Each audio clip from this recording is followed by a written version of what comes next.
Assalamualaikum warahmatullahi wabarakatuh. Pada kesempatan kali ini kami akan mempresentasikan makalah yang berjudul Pro Kontra Pembangunan Ibu Kota Nusantara, Ancaman Kerusakan Hutan, dan Solusi Pengelolaan Sumber Daya Alam di Kalimantan Timur. Pemindahan ibu kota negara dari Jakarta ke Kalimantan Timur dilakukan sebagai upaya pemerintah untuk mengurangi ketimpangan pembangunan yang selama ini terpusat di Pulau Jawa. Melalui pembangunan IKN, pemerintah berharap tercipta pusat pertumbuhan ekonomi baru yang dapat mendorong pemerataan pembangunan di Indonesia. Namun, Kalimantan Timur merupakan wilayah yang memiliki kekayaan sumber daya alam dan hutan tropis yang sangat penting bagi keseimbangan lingkungan. Oleh karena itu, pembangunan IKN menimbulkan berbagai pandangan, baik yang mendukung maupun yang menolak. Pihak yang mendukung pembangunan IKN berpendapat bahwa kebijakan ini dapat mempercepat pemerataan pembangunan nasional, membuka lapangan kerja baru, meningkatkan investasi, serta mendorong pertumbuhan ekonomi di wilayah Indonesia bagian timur. Selain itu juga, pemerintah juga mengusung konsep Sustainable Forest City atau kota hutan yang bertujuan mengintegrasikan pembangunan modern dengan pelestarian lingkungan. Nah, di sisi lain, terdapat berbagai kritik terhadap pembangunan IKN. Salah satu kekhawatiran terbesar adalah potensi kerusakan lingkungan akibat pembukaan lahan untuk pembangunan infrastruktur. Aktivitas tersebut juga dapat menyebabkan deforestasi, hilangnya habitat satwa endemik serta orangutan, serta meningkatkan konflik antara manusia dan satwa liar.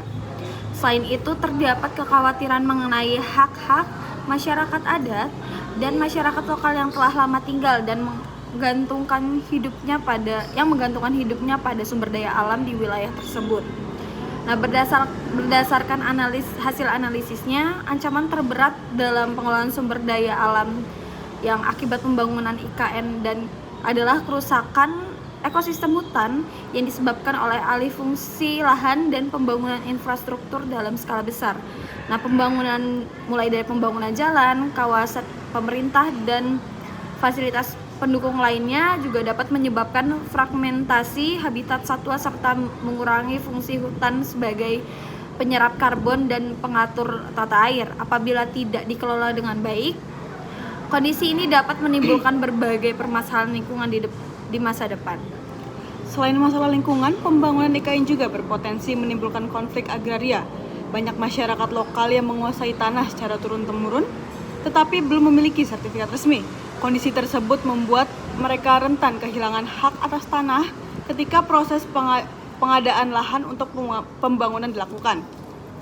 Untuk mengatasi berbagai ancaman tersebut, terdapat beberapa solusi yang dapat diterapkan. Yang pertama, melakukan sinkronisasi regulasi antara Undang-Undang IKN, Undang-Undang Kehutanan, dan Undang-Undang Lingkungan agar tidak terjadi tumpang tindih kebijakan. Yang kedua, memperkuat pengawasan lingkungan melalui konsep ecological judiciary yang berfungsi memastikan setiap pembangunan tetap memperhatikan aspek kelestarian lingkungan. Kemudian yang ketiga, memperluas program penghutanan sosial sebagai bentuk perlindungan terhadap hak masyarakat lokal dan masyarakat adat. Selain solusi hukum, diperlukan juga solusi teknis. Salah satunya adalah penerapan reboisasi dengan rasio 1:3, yaitu setiap satu pohon yang ditebang wajib digantikan dengan 3 pohon baru.